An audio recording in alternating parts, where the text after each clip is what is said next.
So the other day I saw something so goddamn funny. Every single time I find a cringy thing on the internet, I have the overwhelming urge to share it with you guys. If I have to feel pain, you have to feel pain. That's the agreement you signed up for when you hit subscribe.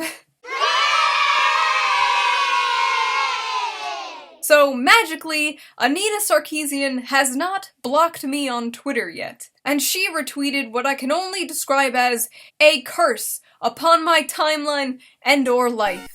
At Feminist Frequency ruined my date the other day in the best way possible, a thread. Hashtag this is positive, I promise. Met this woman on dating app and we hit it off. She is a music teacher and I love music and work with kids myself. We seemed to be getting along well. I then began to talk about a specific episode of Cheers, my favorite episode in which one of Sam's baseball buddies writes a book and comes out as gay in it. Sam openly supports him and the men in the bar become concerned that the bar will become a gay bar. The men go on to make fools of themselves using outdated stereotypes of gay men to try to determine who it is. And they are proven wrong in the end. It was a powerful social commentary that's still relevant today. My date was not as interested in it as I was. So I explained that because I watched At Feminist Frequency, I developed a critical eye using feminist critique. This sounds like my personal hell. Imagine being on a date and the dude is just like, I have developed a critical eye using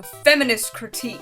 She was probably texting her friend like, Code Red, get me the fuck out of here. She then asked me if viewing movies and TV that way ruined it for me. It was an odd question. I've questioned that too, like, even Lacey Green has said in the past before that she has to turn off her feminism in order to enjoy things. Like, imagine not allowing yourself to just enjoy shit. I had to triple check to see if this guy wasn't a fake account or a troll.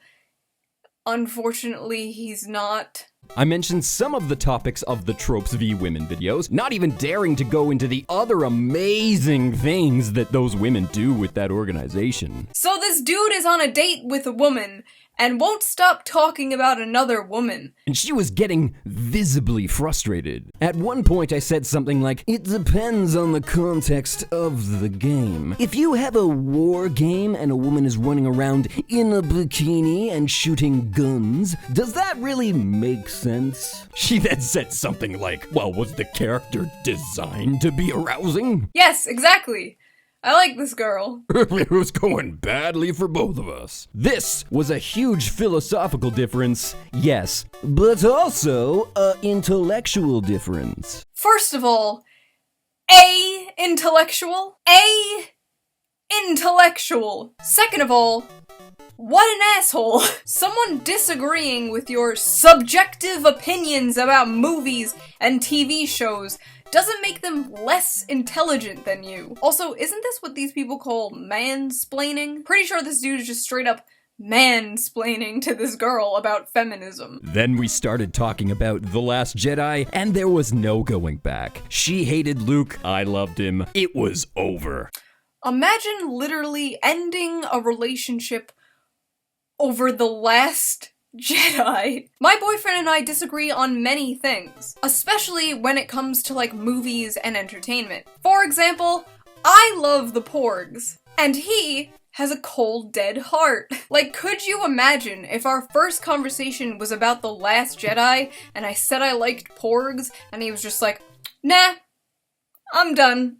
So that's how At Feminist Frequency ruined my date. It was good though, because not only did it show me her opinions on feminism, but it also showed me she wasn't willing to discuss it with someone and have a serious conversation. Hashtag not compatible, hashtag thank you femfreak, hashtag thank you for coming to my TED Talk. I have a feeling that this dude thought this would impress this girl. I have a feeling this dude assumed that showing off how woke he was would grant him the coochie. And when that didn't work, he went home all butt mad and typed a novel on Twitter, tagging Anita Sarkeesian like 6 times in hopes of possibly getting little crumbs of her coochie. But ultimately, this is just a story of 2 people not having chemistry. It's normal. And whoever this girl is, maybe she's watching, you dodged a bullet. And if you're still single, hit me up. I could be your wingman. I know dozens nay, hundreds of men who would love to discuss with you how sexy female characters in games aren't a big deal, and how Luke in The Last Jedi sucked. So I will leave you guys with a question. Would you date somebody with different political opinions than you? I would, as long as they weren't any kind of extremist and weren't preachy and annoying like this guy. And I'll see you guys next time.